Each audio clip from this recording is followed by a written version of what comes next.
My name is Emily Turner, and I've been married to Daniel for almost 12 years. We live in a quiet suburb near Portland, Oregon, in a cozy white house with a small garden where I grow daisies and mint. From the outside, our life looked almost perfect: stable jobs, a happy marriage, and a circle of friends who often told us they wished they had what we had. But one rainy afternoon changed everything. It began on a Tuesday, one of those dull, gray days when the clouds hang low and everything feels heavier than usual. Daniel had left early for work, forgetting his umbrella.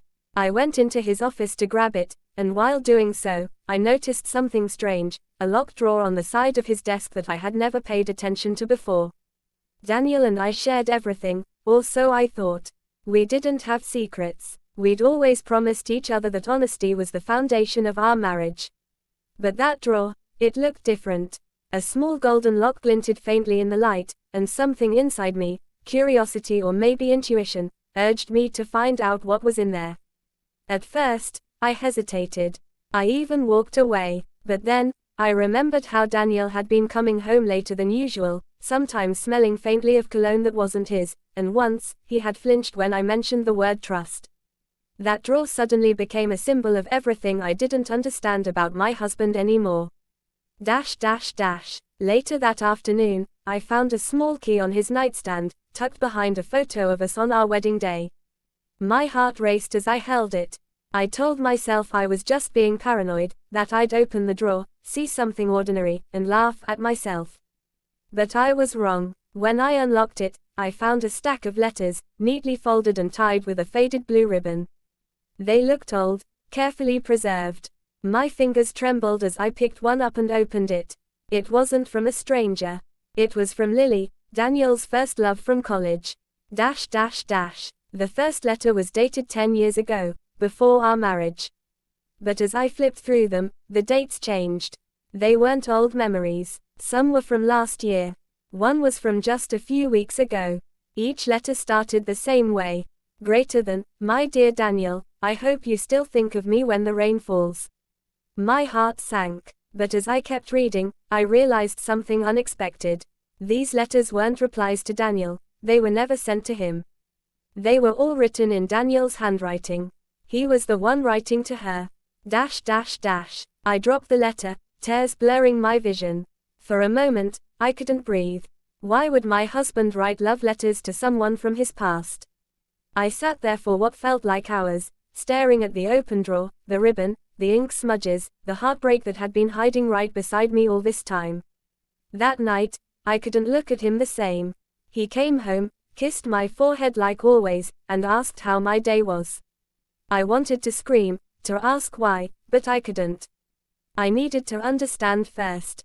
So, I waited. The next day, I asked him casually about his old college days. He smiled, said he hadn't thought about them in years. That smile hurt more than any confession could have. But something strange happened a week later. Daniel found out I'd been in his office. He came home earlier than usual, holding the same stack of letters in his hands. His face was pale. He didn't yell. He didn't even look angry. He just said softly, "Greater than, you found them." I nodded, trying to hold myself together. "Greater than, Emily," he whispered, "they're not what you think." I almost laughed at that. What could they possibly be, Daniel? He sat down and told me something I would never have imagined. After his mother passed away 2 years ago, Daniel had started seeing a therapist. He never told me because, as he admitted, he felt ashamed to appear weak. The therapist had asked him to write letters to people he'd never gotten closure with. Lily was one of them. They had broken up badly, and he'd carried guilt for years. He wrote the letters as part of his therapy, never sent them, never even planned to. The drawer was supposed to stay locked until he was ready to let go. I didn't know whether to believe him. But then, he showed me his therapist's notes, even the journal where he'd written letters to his late mother and to his younger self. They were all part of the same healing process. That night, I cried again, but not from betrayal. From relief. From guilt. From realizing how fragile trust really is. Weeks passed. Daniel and I began therapy together. We learned to talk again, Not like two people trying to fix a broken mirror, but like two souls learning how to see their reflection in each other again. I still remember that rainy Tuesday, the sound of the key turning, the sight of those letters. It shattered something inside me, but it also rebuilt something else. Sometimes love isn't about never finding secrets. It's about what you do when you find them.